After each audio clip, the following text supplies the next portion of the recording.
여러분 안녕하십니까? MBN 뉴스 특보입니다. 잠시 후 오후 2시에는 12.3 비상계엄 이후 재판을 받고 있는 윤석열 전 대통령에 대한 법원의 첫 판단이 나옵니다. 8개 재판 가운데 처음입니다.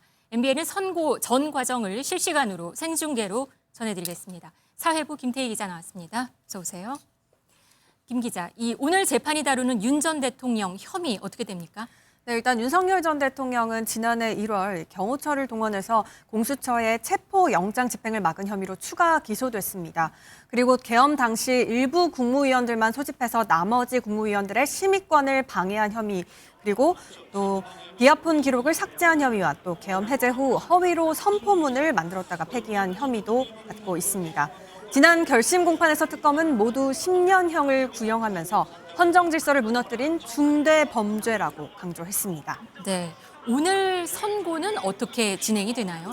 네, 오늘 오후 2시에 형사 35부에서 첫 선고를 합니다.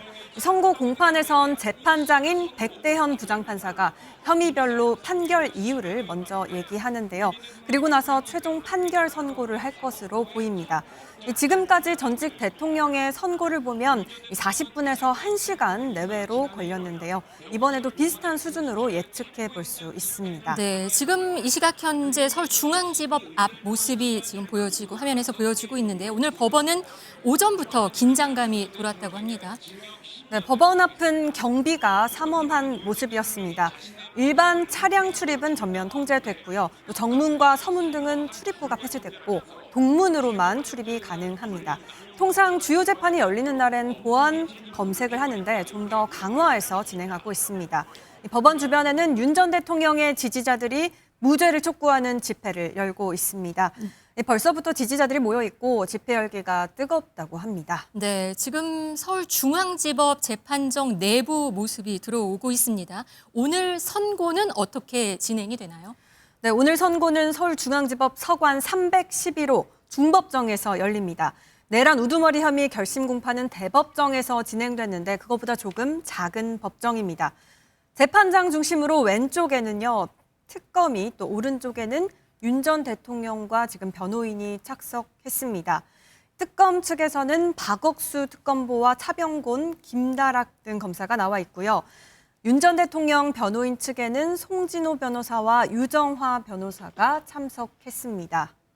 네, 2시부터 이제 시작이 된다 그랬는데요. 지금 현장 목소리 들어보도록 하겠습니다.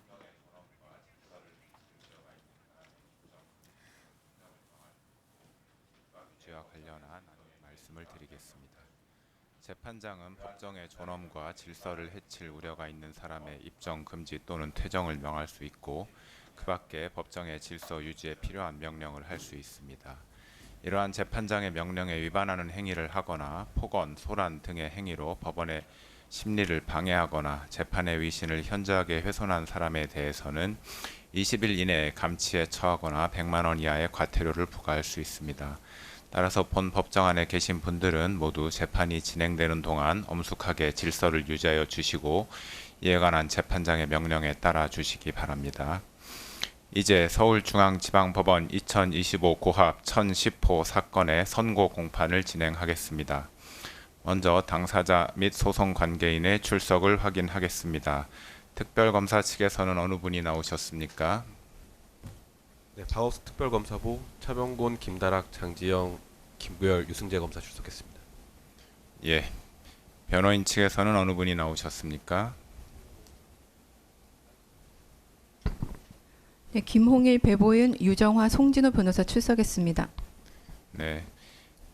예, 이제 피고인을 입정하도록 할 것인데 피고인이 들어오는 동안 소송 관계인 및 방청인들께서는 자리에서 일어나거나 소리를 내지 마시고 착석하신 상태에서 질서를 유지하여 주시기 바랍니다. 피고인 입정하십시오.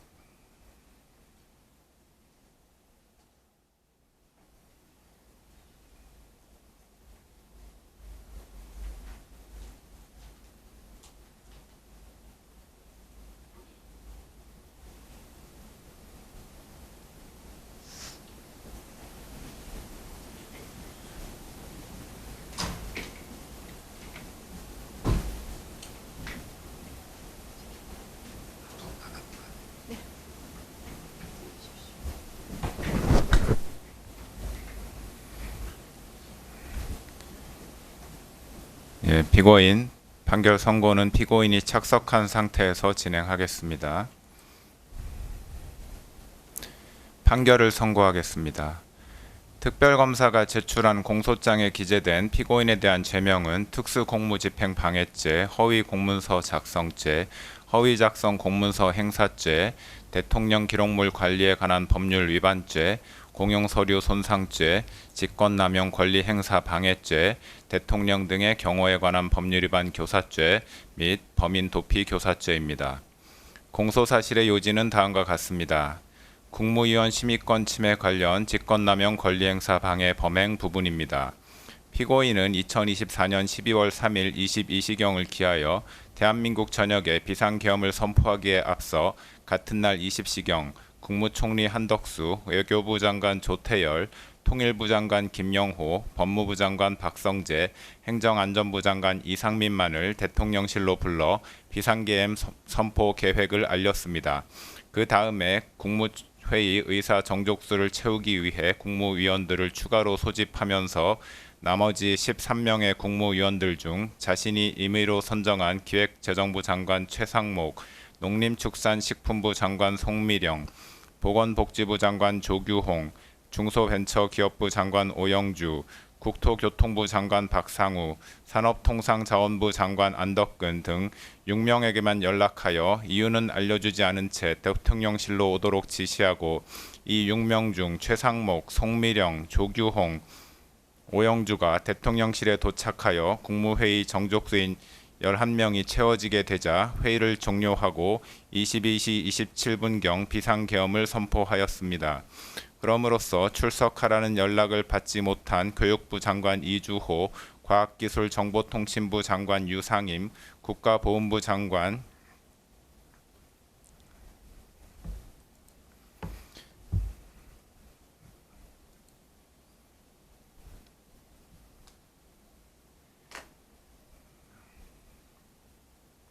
강정혜, 문화체육관광부 장관 유인촌, 환경부 장관 김완섭, 고용노동부 장관 김문수, 해양수산부 장관 강도형 등 7명의 국무위원 및 대통령실에 미처 도착하지 못한 박상우, 안덕근 등 2명의 국무위원으로 하여금 국무회의에 출석하여 비상계엄 선포 및 계엄사령관 임명에 관한 심의를 할 수 없도록 함으로써 위 9명의 국무위원들이 국무회의에 출석하여 헌법 질서와 국민의 기본권에 중대한 영향을 미치는 계엄 선포 및 계엄 사령관 임명에 관해 심의할 권리의 행사를 방해하였다는 것입니다.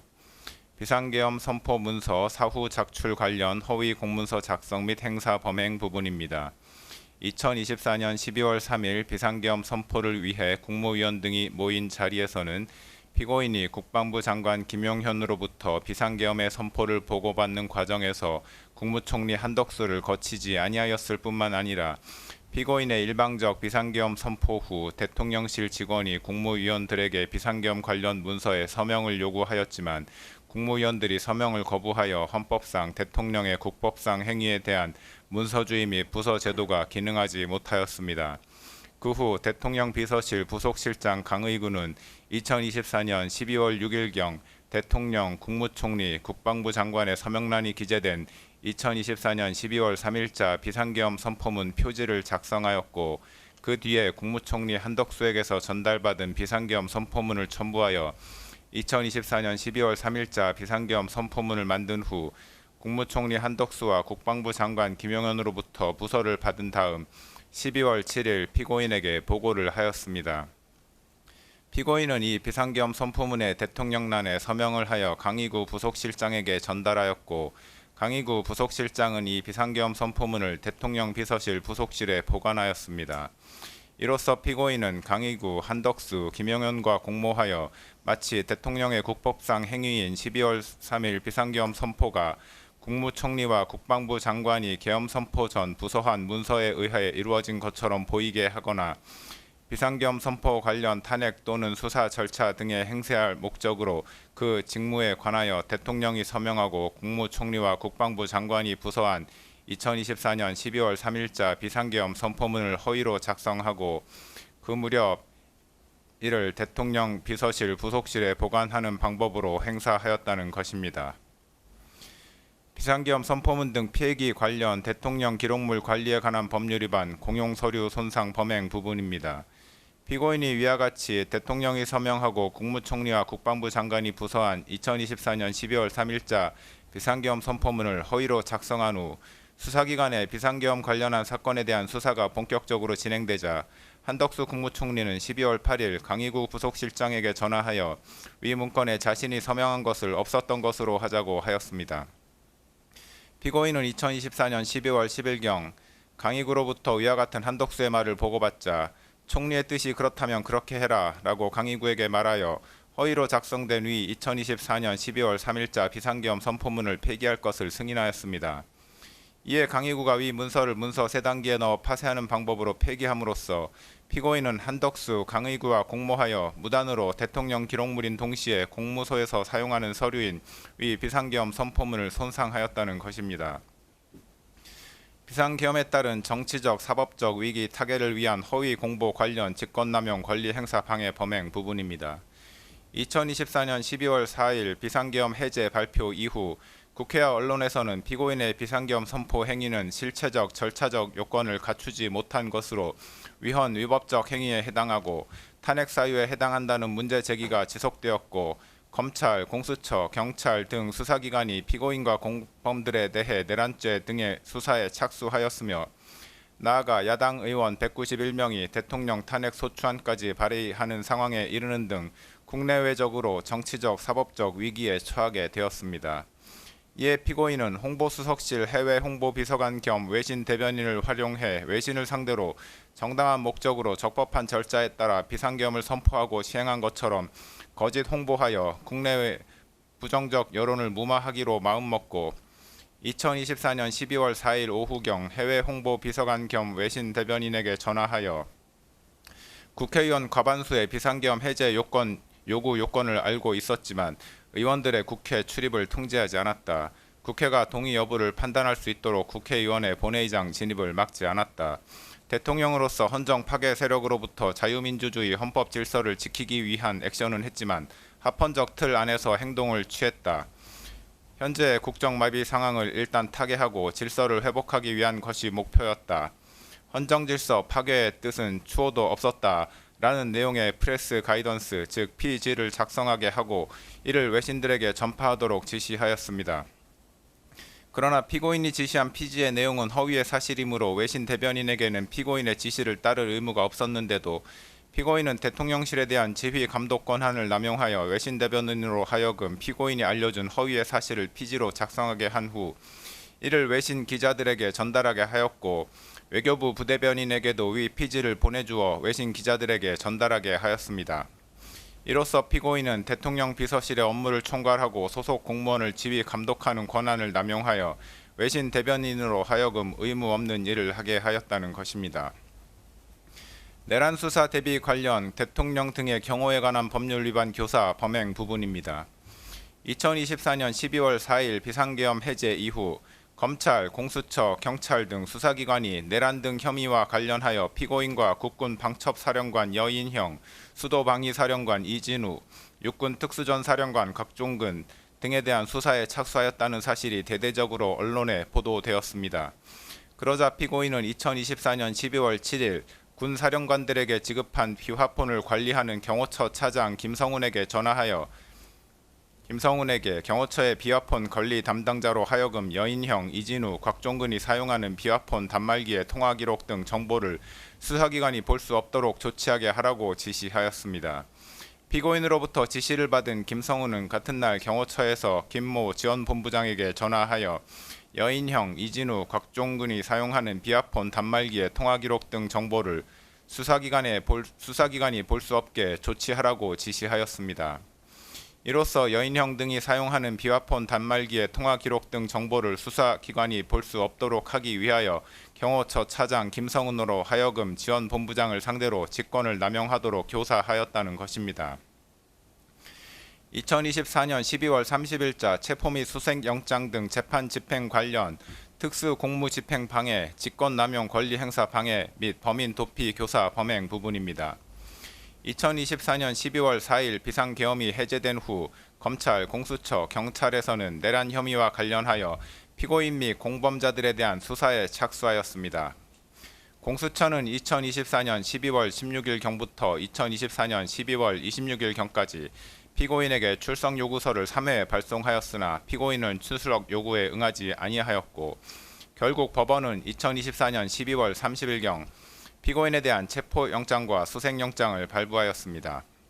법원이 발부한 영장을 집행하기 위해 공수처는 2025년 1월 3일경 체포영장의 집행을 시도하였는데 피고인은 대통령 경호처장 박종준과 차장 김성훈 등에게 체포영장은 불법이므로 이에 응할 수 없다고 하면서 체포영장 등의 집행을 저지하라고 지시하였고 피고인으로부터 지시를 받은 경호처장 박종준과 차장 김성훈은 대통령 경호처 간부회의 등을 통해 대통령의 방침이라면서 이광우 경호본부장 등에게 피고인의 지시사항을 전달하고 군, 경, 병력동원 계획, 차벽 설치 계획 등을 수립하여 영장 집행을 물리적으로 저지하기로 모의하였습니다. 2025년 1월 3일 영장 집행이 개시되자 박종준, 김성훈 등은 대통령 경호처에 배속된 제55 경비단과 제33 군사경찰 경호대에 연락하여 병력 지원을 요청하고 대통령 경호처 소속 공무원 등을 동원하여 공관촌 1정문에서부터 대통령 관저 앞에 이르기까지 대형 버스 등을 차벽으로 설치하여 삼중의 저지선을 구축하고 차벽 주변에 대통령 경호처 소속 공무원 등으로 하여금 인간 스크럼을 짜게 하는 등의 방법으로 영장 집행 담당 공무원 등의 대통령 관저 진입을 저지하고 그 과정에서 공수처 소속 검사, 수사관 등 영장 집행 담당 공무원을 가로막고 붙잡고 밀치는 등의 유형력을 행사하였습니다. 이로써 피고인은 박종준, 김성훈, 이광우와 공모하여 경호처 소속 공무원 등 인적 물적 자원을 동원하여 법원이 발부한 체포영장 등 재판의 집행 업무를 수행하는 공무원의 직무 집행을 방해하고 직권을 남용하여 경호처 소속 공무원 등으로 하여금 영장 집행 담당 공무원들에게 유형력을 행사하게 하는 등 의무 없는 일을 하게 하였으며 박종준, 김성훈, 이광우로 하여금 피고인을 도피하게 하도록 교사하였다는 것입니다. 2025년 1월 7일자 체포 및 수색영장 등 재판 집행 관련 직권남용 권리행사 방해 범행 부분입니다. 1차 체포영장의 집행 저지 이후 경호처장 박종준이 2025년 1월 10일경 특수공무집행 방해 등 혐의로 경찰 조사를 받는 과정에서 사직서를 제출하였고 사직서가 수리되어 김성훈 차장이 처장 직무대행직을 맡게 되었습니다. 공수처는 1차 체포영장 등의 집행이 무산된 이후 2025년 1월 7일 피고인에 대한 체포 및 수색영장을 다시 발부받아 2025년 1월 15일 영장 집행을 시도하였습니다. 공수처의 체포영장 등 집행에 응할 수 없다는 피고인의 기조는 경호처장 박종준의 사임으로 처장 직무대행이었던 김성훈과 경호본부장 이광우에게 계속하여 유지되었습니다. 이러한 피고인의 기조에 따라 김성훈, 이광우는 공수처의 체포영장 등 집행을 저지하기 위해 대통령 경호처 소속 공무원 등을 동원하여 공관촌 내 주요 지점에 차벽과 윤형 철조망을 설치하고 인간 스크럼 짜기 훈련을 수차례 실시하였고 경호처 대테러부 소속 직원들에게 총기를 휴대하고 위력 순찰을 실시하도록 하였습니다. 이로써 피고인은 김성훈, 이광우와 공모하여 대통령 경호처장 등의 권한을 남용하여 소속 공무원으로 하여금 2025년 1월 7일자 체포영장 등 재판의 집행을 저지하기 위해 의무 없는 일을 하게 하였다는 것입니다. 개별 공소사실의 인정 여부에 관해 보겠습니다. 국무위원 심의권 침해 관련 직권남용 권리행사 방해 범행 부분입니다. 피고인은 2024년 12월 3일 비상계엄을 선포한 행위와 관련하여 이 법원에 내란 우두머리 혐의로 공소가 제기되어 현재 재판 계속 중인데 피고인이 한 국무회의 소집 행위는 계엄 선포 행위 이전에 이루어진 것으로서 대한민국 헌법 및 관계 법령이 규정하는 계엄 선포에 필요한 사전 절차인 국무회의의 심의를 거치기 위한 것에 불과하므로 별건 내란 우두머리죄 공소사실 기재 행위의 실행의 착수 전 단계에서 행하여졌다고 보는 것이 타당합니다. 따라서 이 부분 공소 제기는 이중기소에 해당하지 않습니다. 헌법과 계엄법 등 관계 법령의 문헌과 그 입법 취지 및 대통령의 권한 행사와 관련하여 국무회의의 심의가 갖는 제도적 의의 등을 종합적으로 고려하면 모든 국무위원은 국무회의의 구성원으로 국정을 심의할 권한을 가진다고 판단됩니다. 따라서 대통령이 국무회의를 소집하는 경우 국무위원 전원에게 소집 통지를 하여야 하고 일부 국무위원에게 소집 통지가 결여된 경우에는 해당 국무위원의 심의권이 침해되었다고 보아야 합니다. 피고인은 자신이 임의로 특정한 일부 국무위원들에게만 국무회의 소집 통지를 하였으므로 통지를 받지 못한 교육부 장관, 과학기술정보통신부 장관, 국가보훈부 장관, 문화체육관광부 장관, 환경부 장관, 고용노동부 장관, 해양수산부 장관 이상 7명의 국무위원들의 심의권을 침해하는 행위를 하였다고 판단됩니다. 피고인은 비상계엄의 밀행성과 신속성의 요청에 기인하여 국무위원들 전체에 대한 소집 통지를 하지 못한 것이므로 통상의 국무회의와 달리 계엄 선포와 관련하여 일부 국무위원에게 소집 통지를 하지 못한 것에는 정당한 사유가 있다고 주장하나 헌법과 관계 법령상 긴급한 경우에 그와 같이 소집 통지를 하지 않아도 무방하다는 취지의 예외 규정은 없습니다. 피고인이 주장하는 계엄 선포 사유, 즉 당시 야당이었던 더불어민주당의 다수의 고위공직자에 대한 탄핵 시도 내지 탄핵 소추안의 발의, 국가정보원의 선거관리위원회 시스템 점검 결과 등에 의하여 드러난 부정선거 의혹 해소, 국회의 2025년도 예산안 삭감에 따른 안보 공백 상황 초래 등을 고려하여 보더라도 피고인이 비상계엄 선포 이전에 국무위원 전원에 대한 소집 통지를 하지 못한 것을 정당화할 수 있을 정도로 긴급한 상황 하에 있었다고는 보기 어렵습니다. 피고인이 소집 통지를 한 국무위원과 그렇지 아니한 국무위원 사이에 계엄 선포의 보안 유지 필요성과 관련하여 의미 있는 합리적 차이가 존재한다고도 볼 수 없습니다.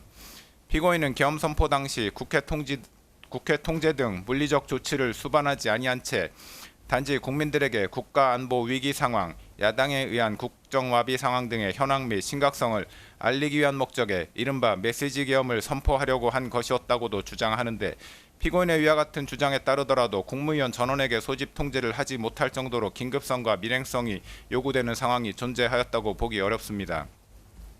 오히려 비상계엄과 같은 국가 긴급권을 행사할 경우 국가의 각 분야에 있어 비상 상황을 초래할 수 있고 다양한 분야에서 국민의 기본권을 침해할 소지가 있으므로 국가 긴급권 행사의 오남용에 따른 피해를 미연에 방지하기 위해 국정 각 분야의 보좌 및 심의를 담당하고 있는 국무위원 모두에게 국무회의에 소집을 통지할 필요성은 더욱 크다고 할 것입니다. 결국 피고인이 교육부 장관, 과학기술정보통신부 장관 등 7명의 국무위원들에 대한 국무회의 소집 통지를 하지 않아 해당 국무위원들이 국무회의에 참석하지 못하도록 한 행위는 직권을 남용하여 위 각 국무위원의 심의권을 침해한 행위에 해당하고 이에 관한 피고인의 고의 역시 인정된다고 할 것이므로 이 부분 직권 남용 권리 행사 방해죄는 유죄로 인정됩니다. 다만 피고인이 이와 같이 국무위원 7명에 대하여 국무회의 소집 통지를 하지 않았던 것과 달리 기획부 재정부 장관, 농림축산식품부 장관, 보건복지부 장관, 중소벤처기업부 장관, 국토교통부 장관, 산업통상자원부 장관 이상 6명의 국무위원에게는 대통령실로 오도록 연락함으로써 소집 통지를 하였는데 그중 대통령실에 늦게 도착한 국토교통부 장관과 산업통상자원부 장관은 국무회의에 참석하지 못하였습니다. 그런데 정부 조직법, 국무회의 규정 등 관계 변명에 의하더라도 국무회의 소집 통지에 관하여 그 통지의 구체적인 내용이나 방식 등을 제한하는 규정은 찾아볼 수 없고 소집 통지를 한 국무위원 전원이 국무회의에 실제로 참석할 때까지 국무회의를 개최할 수 없다는 규정 역시 존재하지 않습니다.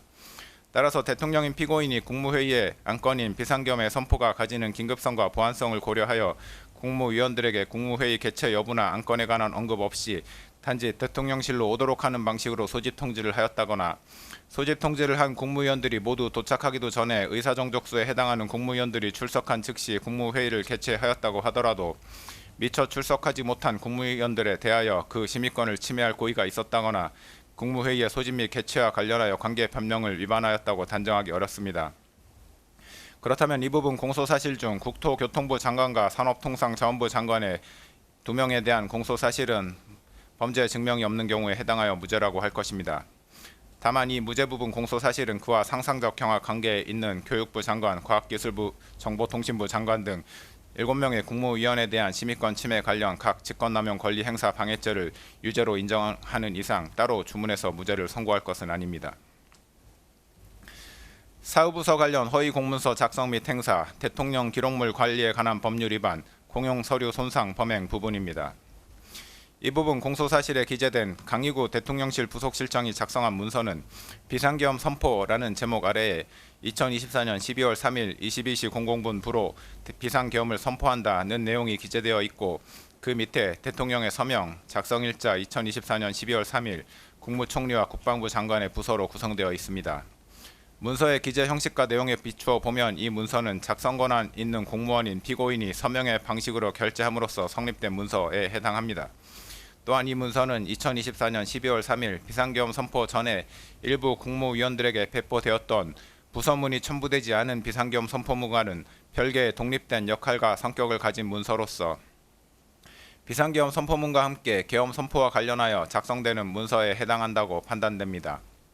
이러한 문서의 기재 형식과 내용, 과거 비상계엄 선포와 관련하여 작성되었던 문서와의 형식적, 내용적 유사성, 관련자들의 진술 내용 등을 종합하여 보면 강희구 부속실장은 12.3 비상계엄이 헌법 제82조에서 정한 비상계엄 선포를 위한 절차적 요건을 갖추었다는 점을 증명하기 위하여 문서를 기한하였고 피고인 스스로도 이 문서가 비상계엄 선포에 관하여 국무총리와 관계 국무위원회 부서를 받은 문서라는 점을 인식하면서 문서에 서명하였다고 할 것이므로 위 문서는 피고인이 그 직무에 관하여 작성한 공문서라고 보는 것이 타당합니다. 그런데 이 문서는 실제로 2024년 12월 6일에 양식이 작성되어 12월 7일에 피고인의 서명이 이루어졌는데도 불구하고 그 내용은 마치 2024년 12월 3일 작성되어 대통령 및 관계 국무위원회 서명이 이루어진 것처럼 기재되어 있으므로 그 자체만으로도 이미 허위의 공문서에 해당합니다. 또한 이 문서의 내용은 대통령인 피고인이 비상계엄 선포 당일인 2024년 12월 3일 관계 국무위원인 국방부 장관과 국무총리의 부서 및 피고인의 결재를 거쳐 문서로서 계엄을 선포한 것처럼 기재되어 있는데 실제로는 피고인이 계엄을 선포하기 전에 관계 국무위원회 부서가 이루어지지 않았으므로 이 점에서도 이 문서의 내용은 허위입니다. 피고인은 강희구 부속실장이 가져온 위 문서를 보고 서명을 하였고 서명 당시 문서에 기재된 작성 및 결재 일자와 실제 작성 및 결재 일자가 상이하다는 점 및 계엄 선포 전에 관계 국무위원회 부서가 이루어지지 않았는데도 불구하고 위 문서에 마치 계엄 선포 전에 국방부 장관과 국무총리의 부서가 이루어진 것처럼 기재되어 있다는 점을 명확히 인지하면서 문서에 서명하였으므로 허위 공문서 작성죄 고의가 있었다고 충분히 인정됩니다.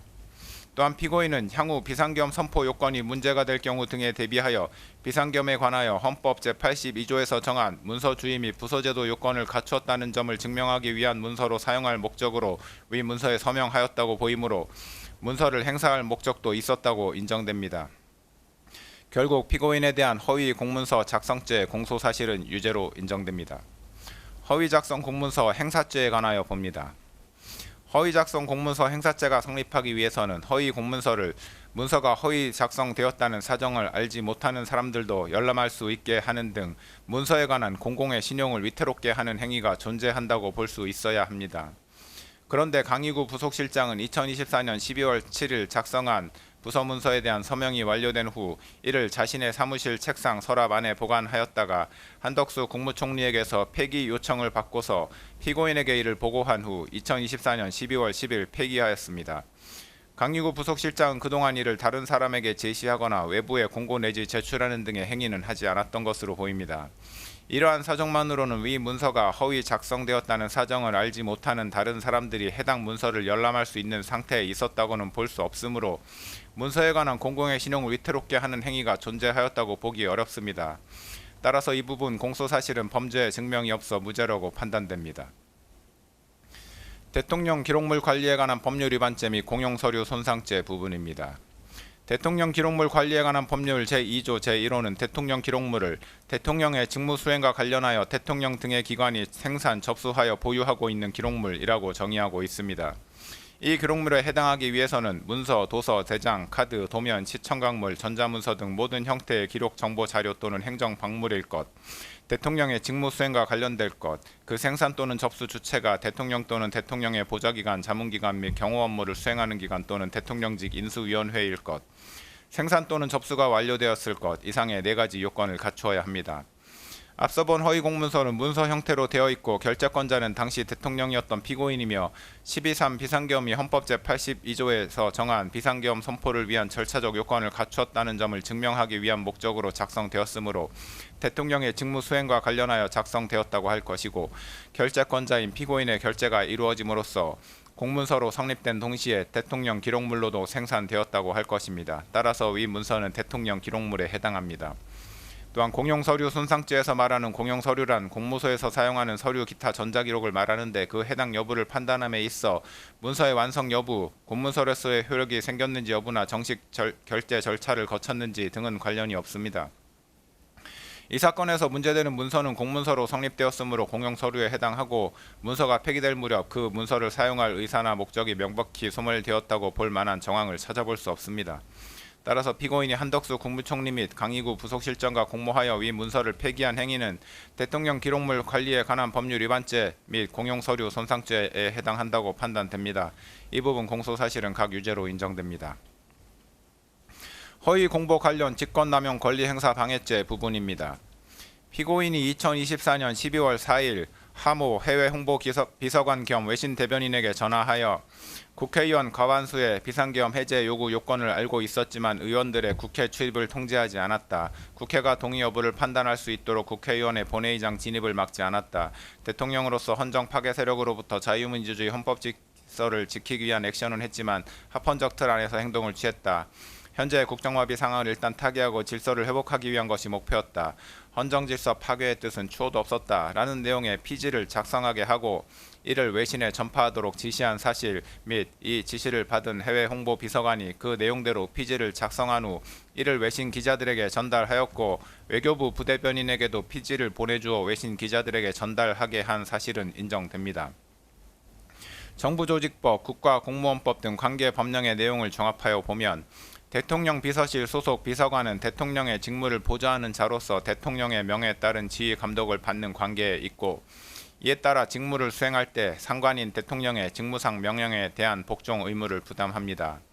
특별검사는 공소사실에서 대통령 비서실 소속 비서관에게는 사실에 터잡아 업무를 수행하여야 할 의무가 있으므로 대통령이 해외 홍보 비서관에게 허위 내용의 피지를 작성하여 외신에 전달하도록 한 행위는 대통령으로서의 직권을 남용하여 비서관에게 의무 없는 일을 하게 한 것이라고 하였으나 관계법령에 의하더라도 대통령 비서실 소속 비서관이 사실에 터잡아 업무를 수행하여야 할 의무가 있다고 볼 만한 근거 규정은 찾을 수 없고 국민의 알 권리에 관한 헌법 규정 등에 의하더라도 대통령 비서실 소속 비서관의 그러한 의무가 도출된다고는 볼 수 없습니다.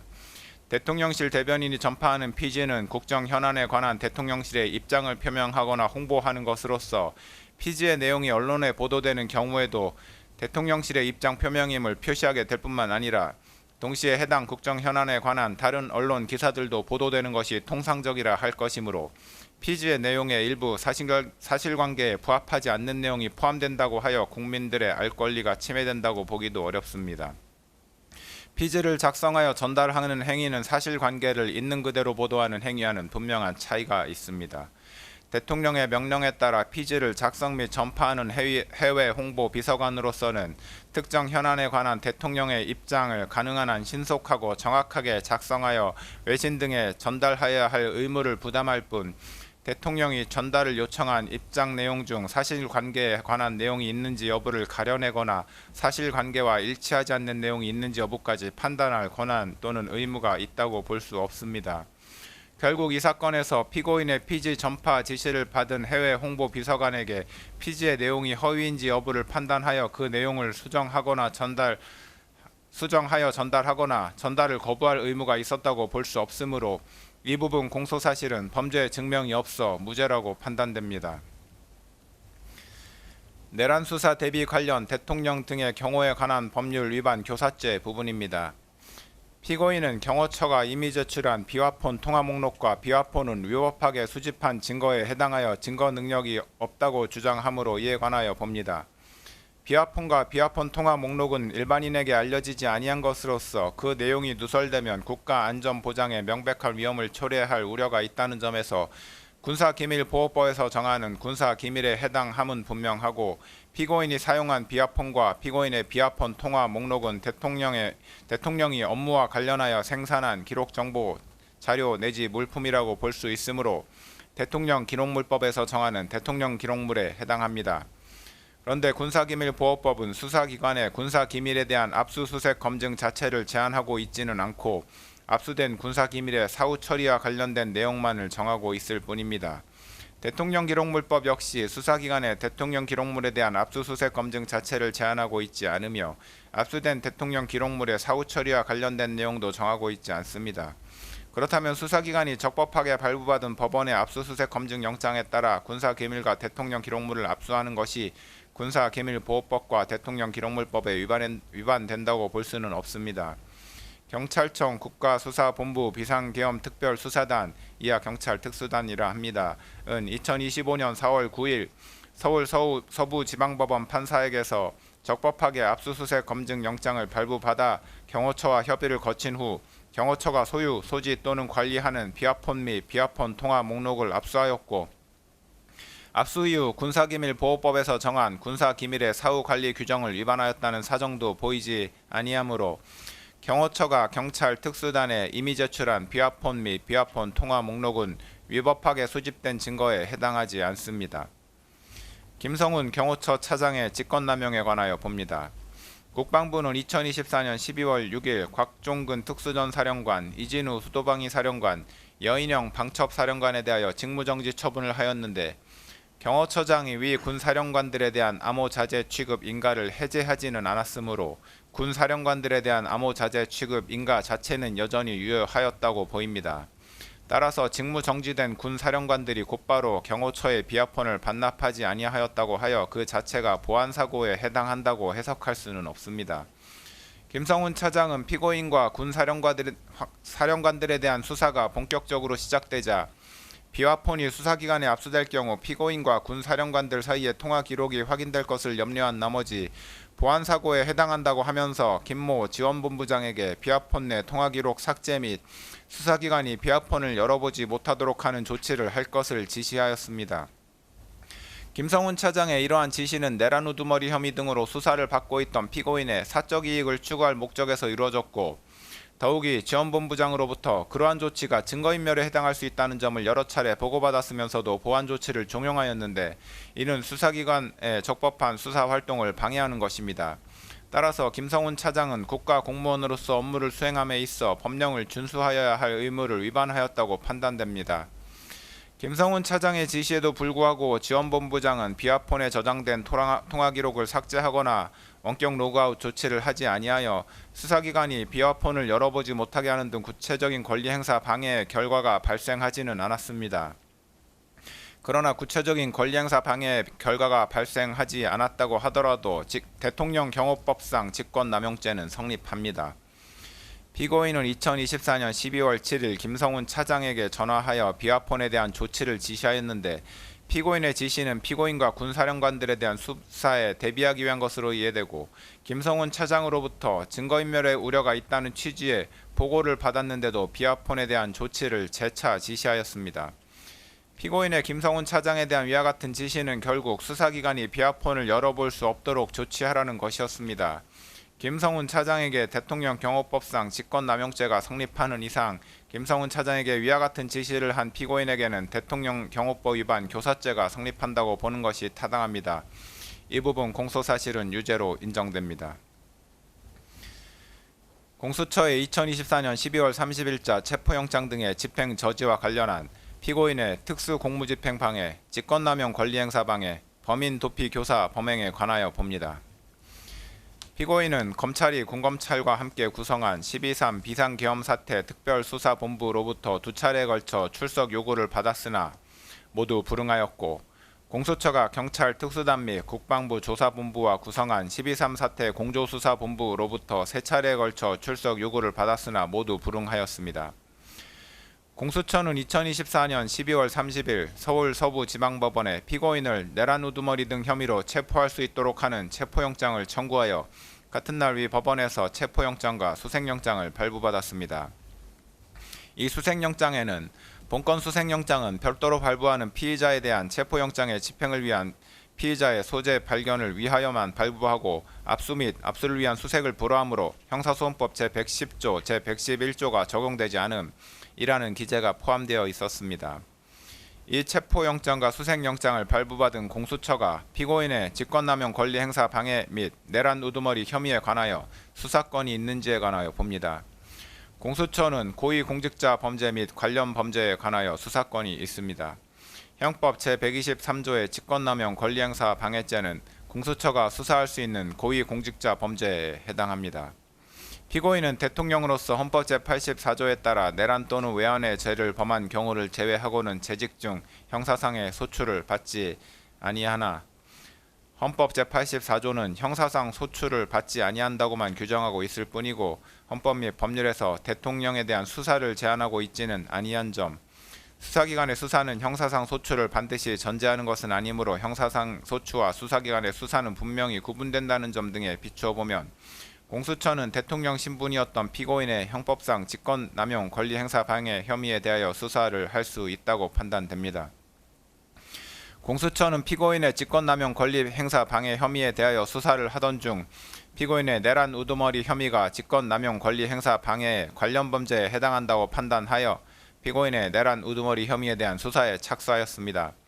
피고인의 직권남용 권리행사 방해 혐의와 내란 우두머리 혐의는 사실관계가 동일하여 중간행위나 다른 원인의 매개 없이 직접 연결되고 직권남용 권리행사 방해 혐의에 대한 수사 과정에서 자연스럽게 피고인의 내란 우두머리 혐의가 드러날 수밖에 없는 관련성이 인정되므로 공수처는 피고인의 내란 우두머리 혐의를 관련 범죄로서 수사할 수 있습니다.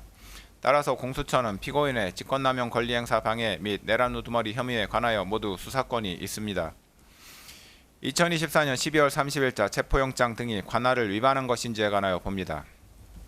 공수처법상 대통령이었던 피고인에 대한 내란 우두머리죄 및 직권남용 권리행사 방해죄는 공수처에 수사권이 있기는 하지만 공수처 검사가 직접 공소를 제기할 수 있는 범죄는 아닙니다.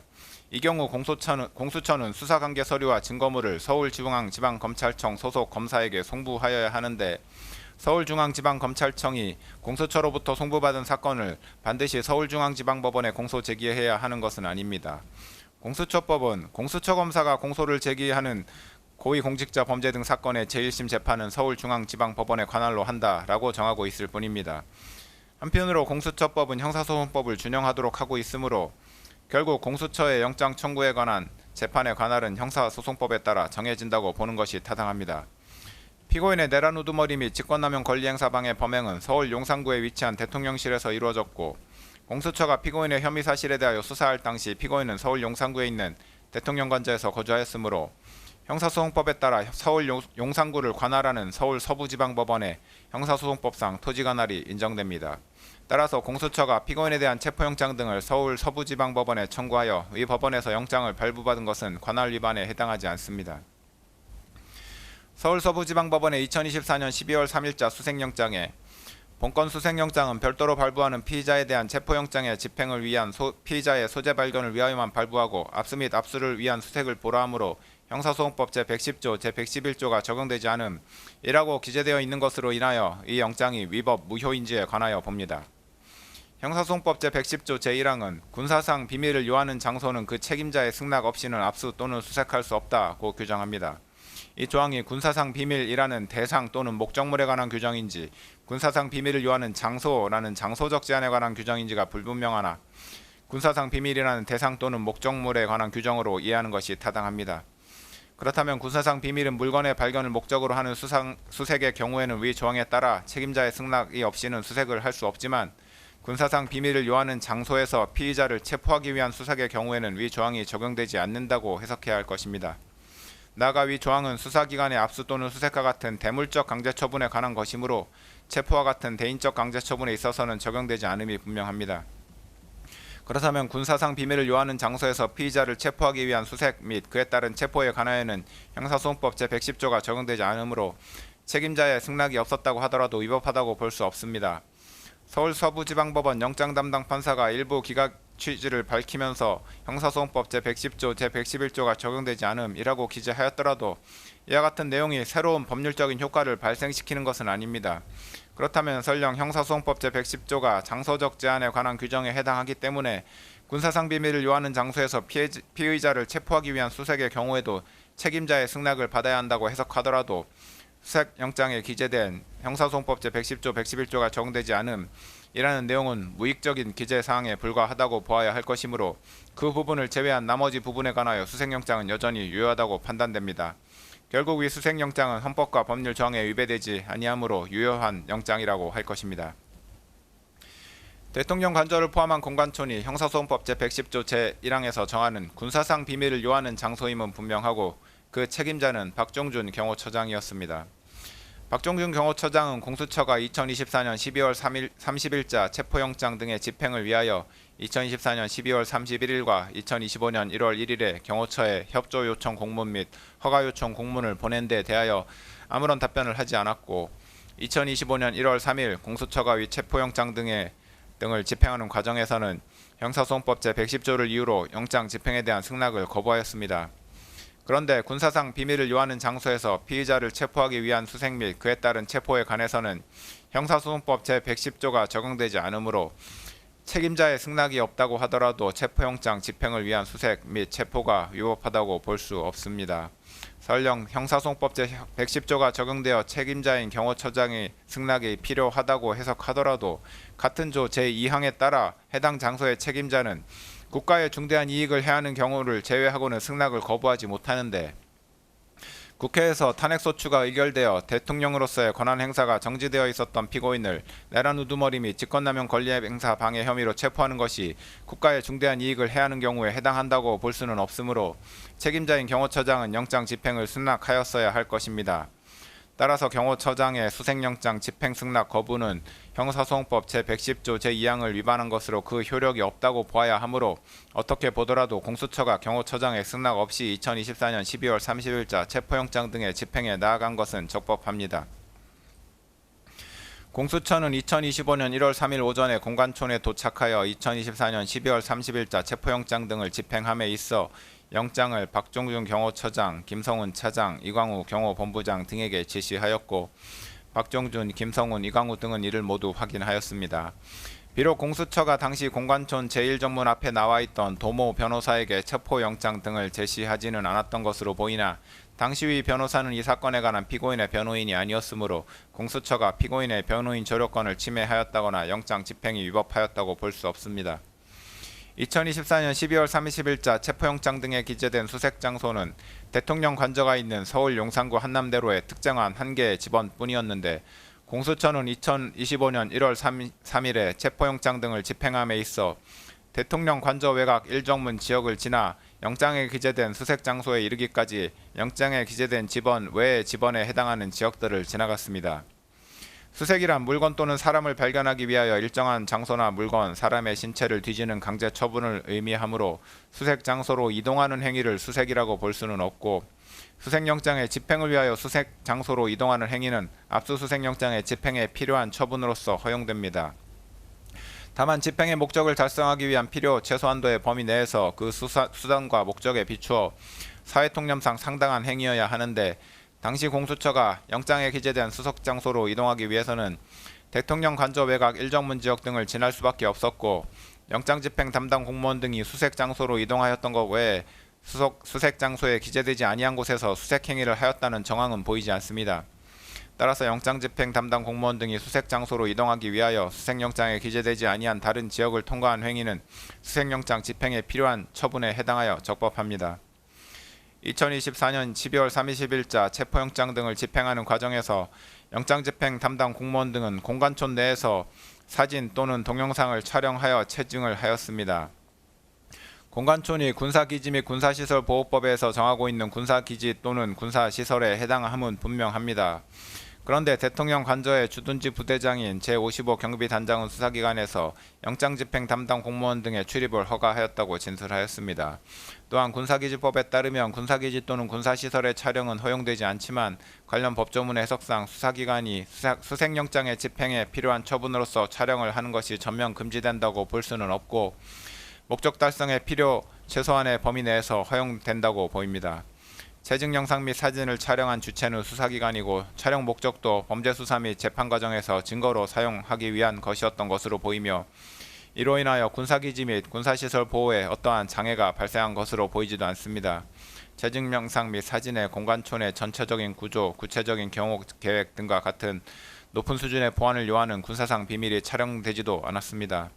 이러한 사정들에 비춰보면 재증 영상 및 사진은 목적 달성을 위한 필요 최소한의 범위 내에서 촬영된 것으로 보이므로 군사기지법을 위반하였다고 볼 수 없습니다. 결국 영장 집행 담당 공무원 등의 2024년 12월 30일자 체포영장 등 집행은 적법하였고, 이 과정에서 촬영되고 이후 편집된 체증 자료 및 이러한 체증 자료를 제시하고 관련자들을 신문한 결과를 기재한 진술조서 등은 모두 적법하게 수집한 증거로 판단됩니다.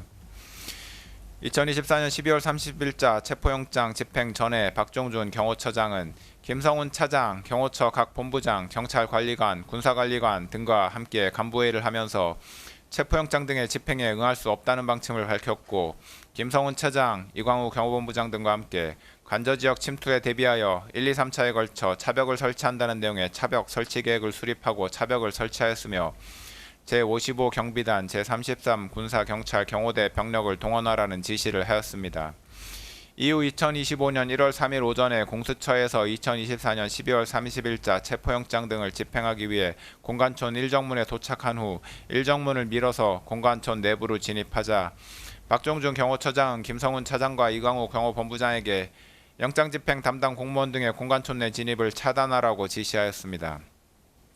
박종준 경호처장 등의 지시에 따라 경호처 소속 공무원들은 차벽 설치 계획에 따라 마련된 1차, 2차, 3차 저지선에서 영장 집행 담당 공무원 등에게 유영력을 행사하며 영장 집행을 저지하였습니다.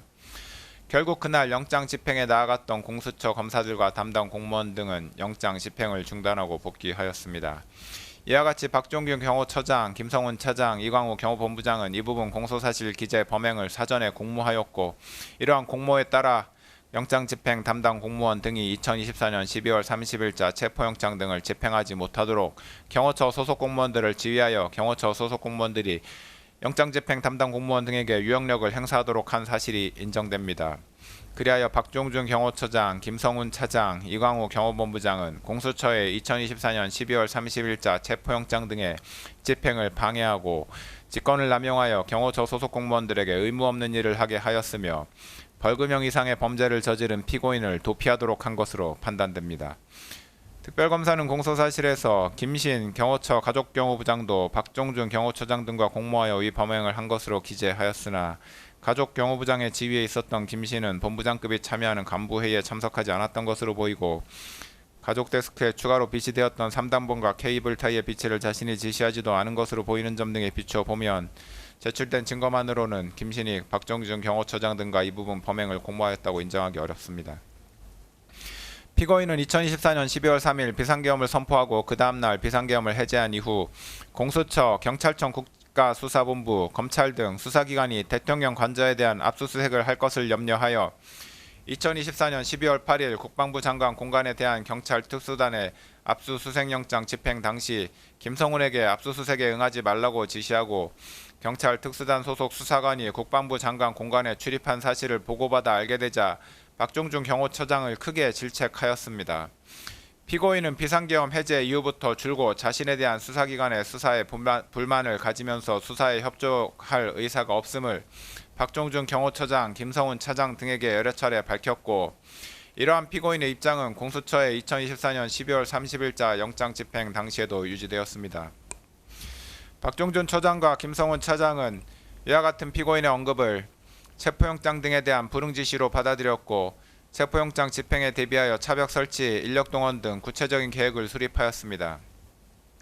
피고인은 박종준 처장과 김성훈 차장으로부터 영장 집행 담당 공무원 등이 2024년 12월 30일자 체포영장 등을 집행하기 위하여 공관촌에 진입하는 과정, 이를 경호처 소속 공무원들이 저지하는 과정, 공수처 검사와 박종준 처장이 협의하는 과정 등 전반적인 2024년 12월 30일자 체포영장 등의 집행 과정을 보고받았고, 공수처 검사가 이 정문을 확인하지 못하도록 하는 등 공수처의 2024년 12월 30일자 체포영장 등 집행에 불응하겠다는 입장을 보였습니다. 피고인이 2014년 12월 12일부터 국회 탄핵소추 의결로 인하여 권한 행사가 정지되었기 때문에 그때부터 2025년 1월 3일까지 대통령으로서 직무 권한을 가지지 못하였음은 분명하나, 이 부분 공소사실은 피고인이 박종준 경호처장, 김성훈 차장, 이광우 경호본부장과 공모하여 그들의 직권을 남용하여 경호처 소속 공무원으로 하여금 의무 없는 일을 하게 하였다는 것이고, 형법 제33조 본문에 따라 신분범의 경우 비신분자와 공범이 될 수 있으므로 피고인에 대해서 직권남용 권리행사 방해죄, 공모, 공동, 정범이 충분히 성립합니다. 따라서 피고인에 대한 이 부분 특수공무집행 방해죄, 직권남용 권리행사 방해죄, 범인도피 교사죄의 공소사실은 모두 유죄로 인정됩니다. 2025년 1월 7일자 체포영장 등의 집행과 관련한 피고인의 직권남용 권리행사 방해 범행에 관하여 봅니다. 공수처는 2024년 12월 30일자 체포영장 등의 유효기간이 만료되자 2025년 1월 6일 서울 서부지방법원에 피고인에 대한 체포 및 수색영장을 다시 청구하여 1월 7일에 이를 발부받았습니다. 이후 공수처는 2025년 1월 15일에 이 체포영장 등을 집행하였습니다. 2025년 1월 7일자 체포영장 등을 집행하는 과정에서도 영장집행 담당 공무원 등은 사진 또는 동영상을 촬영하여 체증을 하였는데, 앞서 본 바와 같은 이유로 이러한 체증 영상 및 이를 제시하고 관련자들을 신문한 결과를 기재한 진술조서 등도 위법하게 수집된 증거에 해당하지 않습니다. 공수처는 2025년 1월 7일자 체포영장을 집행함에 있어서 당시 박종준 경호처장의 사직으로 인하여 경호처장 직무 대리로서 책임자의 지위에 있었던 김성훈 차장의 영장 집행에 관한 승낙을 받지 아니하였고, 영장 집행을 위하여 영장에 기재된 수색장소 이외의 지역들을 통과하였는데, 앞서 본 바와 같은 이유로 이러한 사정들로 인하여 영장 집행이 위법하였다고 볼 수는 없습니다. 2024년 12월 30일자 체포영장 등의 집행이 저지된 이후에도 박종준 처장, 김성훈 차장, 이광우 경호본부장 등 경호처 지휘부는 영장 집행에 응할 수 없다는 입장을 그대로 유지하였고, 박종준이 경호처장에서 사직한 이후 김성훈 차장과 이광우 경호본부장은 경호처 소속 공무원들에게 공수처의 영장 집행에 대해서 더욱 강경한 입장을 피력하면서 영장 집행에 대비하여 차벽 및 윤형 철조망 설치, 인간 스크럼 훈련, 총기 배치와 위력 순찰을 지시하였습니다. 이러한 업무들은 경호 업무와 관련 없는 것이므로 김성훈 차장과 이광우 경호본부장은 직권을 남용하여 경호처 소속 공무원으로 하여금 의무 없는 일을 하게 한 것으로 판단됩니다.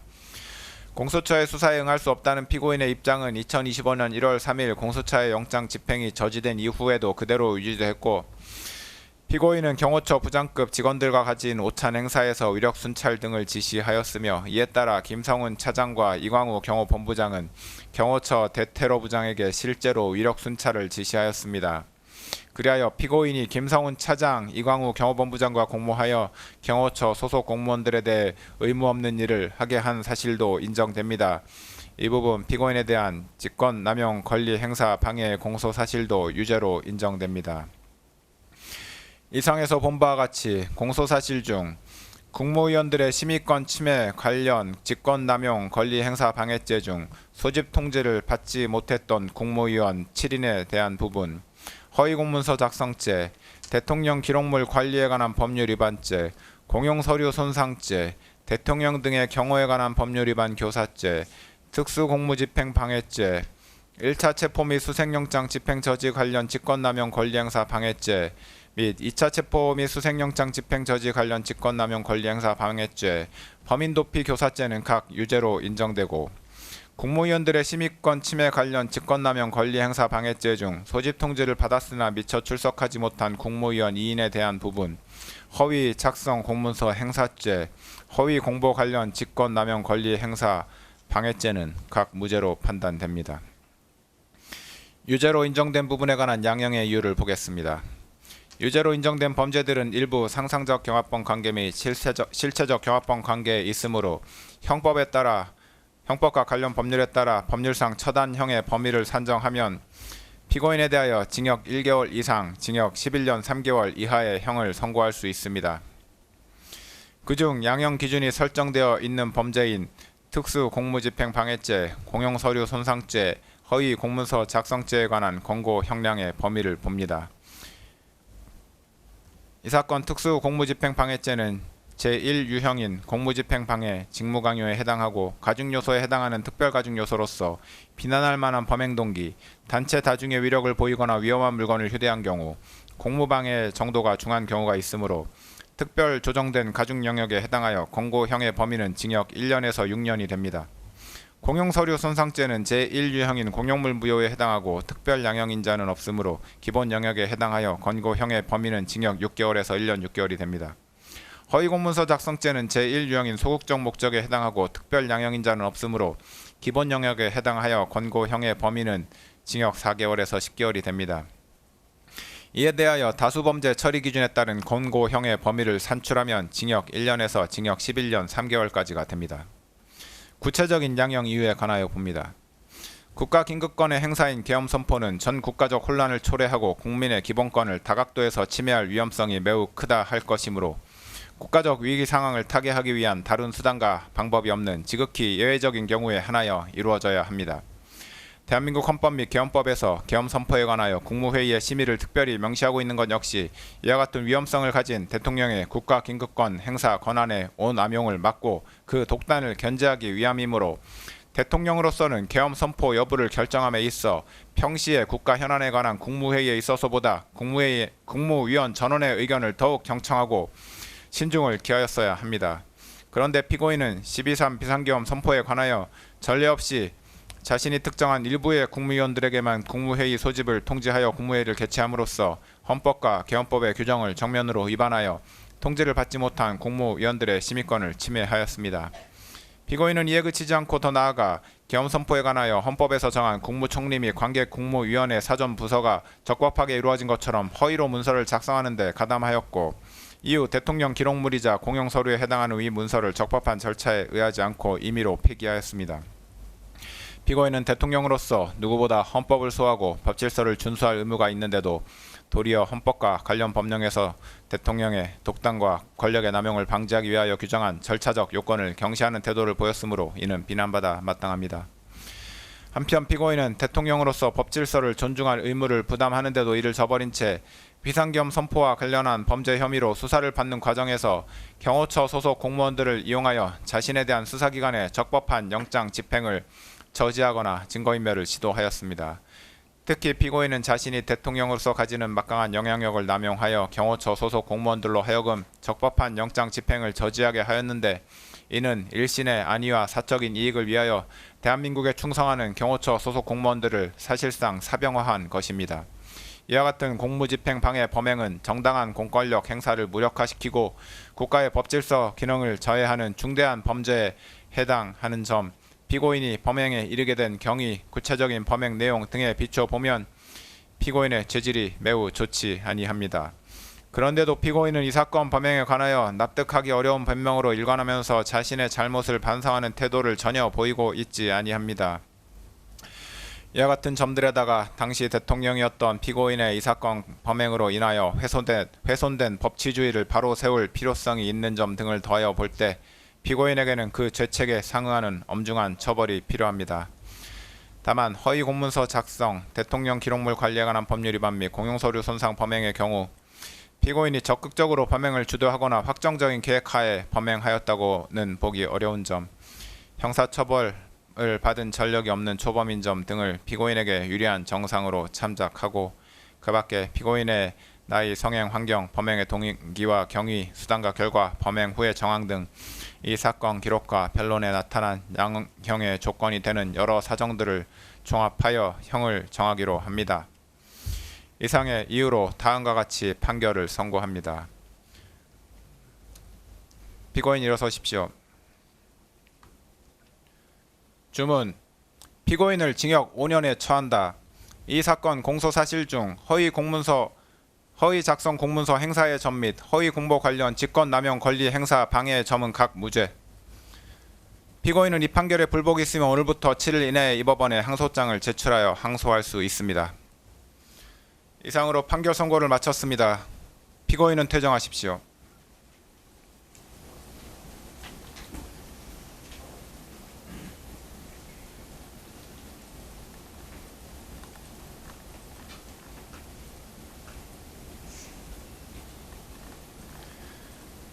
방청인들은 질서 정연하게 퇴정하여 주시기 바랍니다.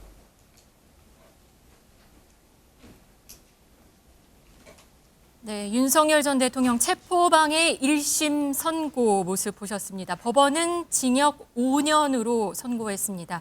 특검의 구형은 징역 10년이었는데요. 법원은 죄질이 매우 좋지 않다, 반성이 없고 엄중 처벌 필요하다 이렇게 얘기를 하면서 징역 5년으로 선고를 했습니다. 김태희 기자, 이 한번 정리를 해보죠. 지금 보면은 일부 국무위원회 심의 의결권을 침해했다. 그리고 계엄 선포문 공문서는 허위로 인정을 한다. 허위로 봐야 한다. 그리고 선포문 폐기는 공용서류 손상죄에 해당된다. 이런 얘기를 했습니다. 그러면서 체포 방해 혐의도 인정을 한 것 같습니다. 네, 법원이 2024년 12월 비상계엄 선포 과정에서 제기된 윤석열 대통령의 여러 혐의에 대해서 유죄를 선고했습니다. 먼저 재판부는 계엄 선포 당시 일부 국무위원들을 배제해서 이 국무위원회 심의권을 침해한 혐의로 직권남용 혐의를 유죄로 판단했습니다. 또 계엄 선포문 날짜를 사후에 조작해서 허위로 작성하고 수사가 시작되자 이를 파쇄하도록 한 혐의도 유죄로 판단했습니다. 네, 수사에 대비해서 군 사령관들의 비화폰 통화 내역을 또 삭제하라고 지시하고 또 경호법상 직권남용 교사로 이 부분을 인정했습니다. 또 핵심 쟁점이었던 공수처의 수사권도 인정했습니다. 이 헌법상 대통령이 기소되지 않을 뿐 수사 자체는 가능하고 또 공수처가 내란과 또 직권남용 혐의를 수사한 건 정당하다 이런 겁니다. 이에 따라서 공수처가 서부지법에서 발부받은 체포 및 수색 영장은 관할권이나 절차상 문제가 없는 적법한 공무집행이었고 또 윤석열 전 대통령이 이를 물리적으로 저지한 대통령실과 경호처의 대응은 정당방위가 아니라 공무집행 방해에 해당한다고 봤습니다. 네, 다만 국무회의에 늦게 도착한 위원 2명에 대한 권리 방해와 또 외신 대변인을 통한 계엄 홍보 등 일부 직권남용 혐의에 대해서는 무죄가 선고됐습니다. 그 국무위원 전원의 목소리를 들었어야 했다. 이게 심의권 침해다. 이 부분을 먼저 강조를 한 것 같습니다. 계엄 선포라는 것은 대통령의 권한이긴 하지만 지극히 예외적이어야 한다는 점을 강조하면서 이런 얘기를 했네요. 네, 그렇습니다. 일단 오늘 윤석열 전 대통령이 그동안 주장했던 주장들이 좀 인정되지 않았습니다. 윤석열 전 대통령은 공수처에 대해서 내란 혐의에 대한 수사권이 없다고 주장을 해왔거든요. 하지만 이제 법원은 공수처가 수사할 수 있다라고 판단을 했고요. 네. 또 재판부가 국무회의에 절차적 하자가 있다고 또 인정을 했습니다. 이에 따라서 계엄 선포가 위법했다라는 판단으로까지 이어질 수 있습니다. 네. 다음 달 19일에 계엄의 어떤 본류인 내란 재판 선고가 예정돼 있는데요. 이 네. 재판에도 당연히 영향을 끼칠 수밖에 없습니다. 다음에 있을 선고는 다음 달 예정된 거죠. 네, 내란 19일 혐의 예정돼 선고에. 있습니다. 맞습니다. 알겠습니다. 오늘 윤 전 대통령 체포방해 혐의 1심 선고 보셨습니다. 사회부 김태희 기자와 같이 정리를 해봤습니다. MBN 뉴스 특보 여기서 마치겠습니다. 고맙습니다.